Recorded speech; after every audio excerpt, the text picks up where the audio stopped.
皆さんこんにちは。日本将棋連盟棋士七段の村永修司です。今回もですね、将棋ウォーズで実況対局の方をやっていきますので、ぜひぜひ最後までごゆっくりお楽しみください。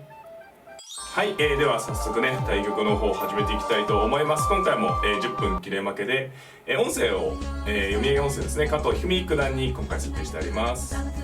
あなたが後手です。はい、今回2段の方ですね。はい、私後手番ですね。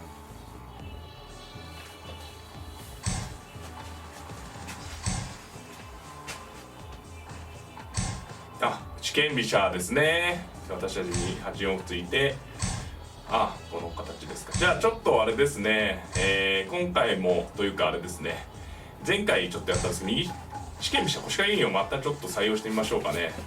ここで4五歩とついてくる手もあるんですが、今回違いますね。6五歩ですか、正確に言うとね。6三銀と上がって、じゃあ5四銀と上がりまして、また腰掛け銀右四間飛車をねちょっとやってみたいと思います。何局か前にね1回やったんですけれども、やはりかなりね、人気がありますね。この指し方はまたやってほしいというねご意見もいただいてるんで、もう一回ちょっと再度の採用です。美濃囲いですね。で私の方はじゃあ5二金右で、前回ね、使った時は私が、先手番だったんですね。今回後手での採用なので一手違うということですね。で今5六銀とね銀が上がる形、銀の対抗形になりましたね。この歩の対抗をするとね、前回戦った形ですね。で香車も上がって少しずつね形が違いますね。この香車上がった形がいずれこう角にね狙われる香車を避けたということですね。で私の方はじゃあ桂馬を飛んで、私の方の陣形はね前後違うんですけれども、前回ね採用した時は先手番での採用、今回後手番での採用ですが、今のところ形はね同じような形で組んであります。ここで相手の方考えられてますけど、非常にやっぱり、慎重というかね、ここで考えるのは非常に強い方だなって感じですね。私が今桂馬を飛んだので、次にいつでもね、8五桂から、攻めてくる可能性があるので、このタイミングでね一手、その仕掛けに対して、どういう手をねやっておくといいかなということでしょうね。この6九の金を、5八金左と上がるのが第一感ですかね。第一感というか、いわゆる、一番自然な手になりますかね。美濃囲いを完成させるんでね。こちらですか。ちょっと攻撃的というかね、ここで私分岐点ですね。どんどん攻めていくか、なるほどね。これはもしかしたら、6五歩同歩8五桂から攻めてた後にね金をねなんか寄って受けるような形を目指してるのかもしれないですね。どうしましょう。でも行ってみますかね。どうなるか。これゆっくりさせてもあります。ちょっと思い切って行ってみましょう。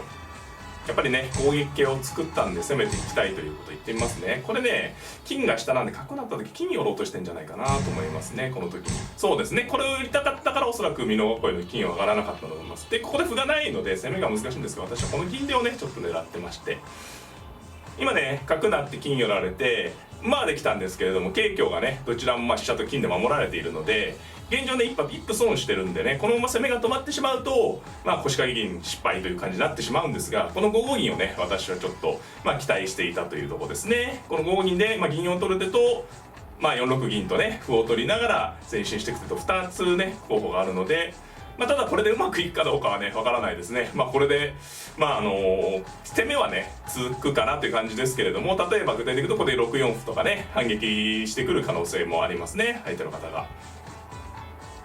この7九金という受け方で桂は助かってるんですけれども、王様がね、2八にいますから、王様からちょっと金が遠ざかる受け方なので、ちょっとねそこが悔しいところですよね。やっぱ5八に金がいた方が王様自体は硬いのでね、金が桂馬を助けてるんですけれどもね、ちょっと王様から離れるという部分が、私としては狙い目ですね。やっぱり片美濃というちょっとね金銀2枚の美濃囲いなので、美濃囲いといっても、非常にね、薄い、若干薄い格好になっているということですね。5五銀で長考ですね。5五銀で、手が非常に広いところですね。同銀同馬となると5五に馬が来て、次にね4六馬という王手で出てくる筋があるので、ちょっと嫌なとこですかね。といって、何もしないで言うとね、銀同銀でしたね。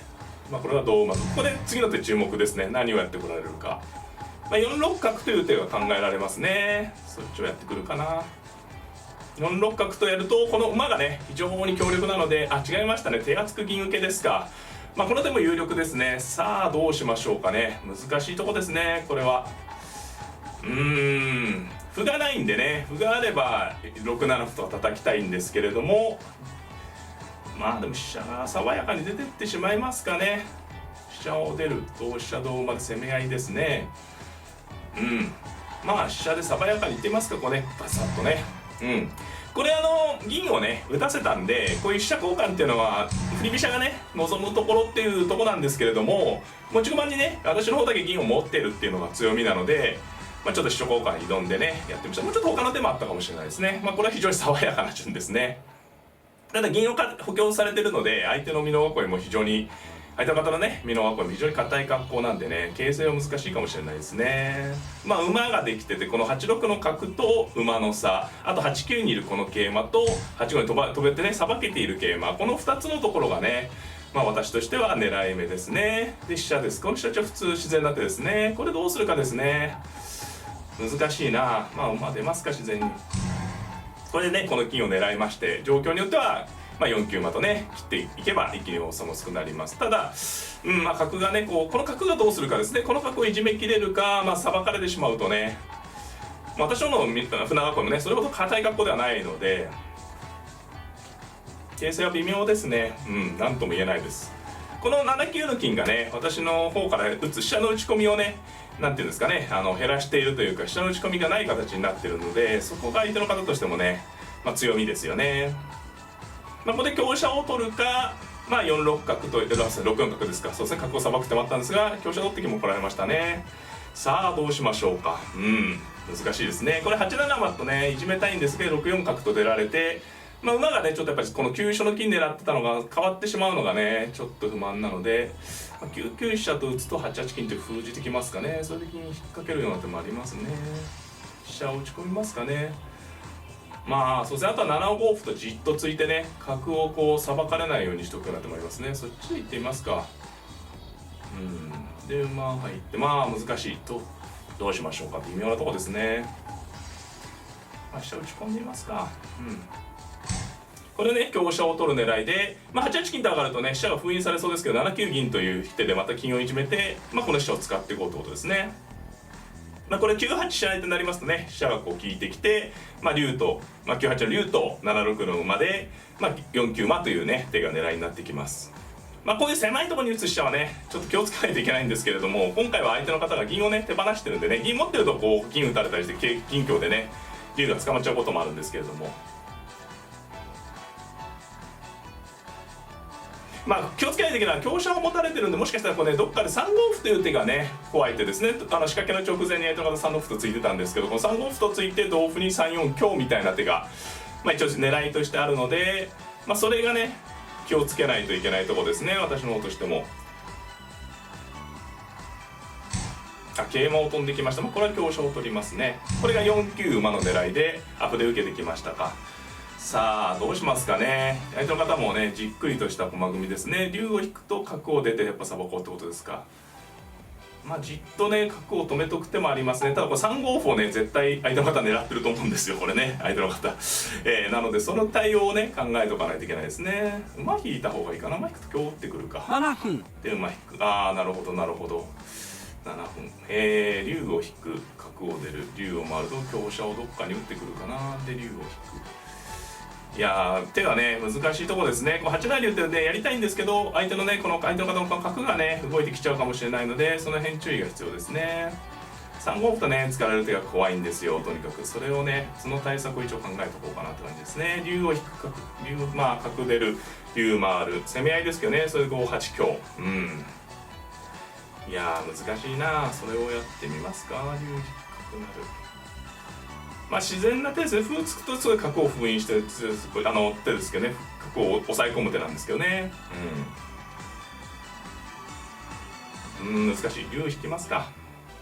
7五歩とねついとく手をかなりやりたかったんですけどね、竜の活用を優先しました。これだと当然相手の方角出てくるんで、角を使われてしまうんでね、もしかしたら違う手段の方が良かったかもしれないです。難しいところですね、ここはね。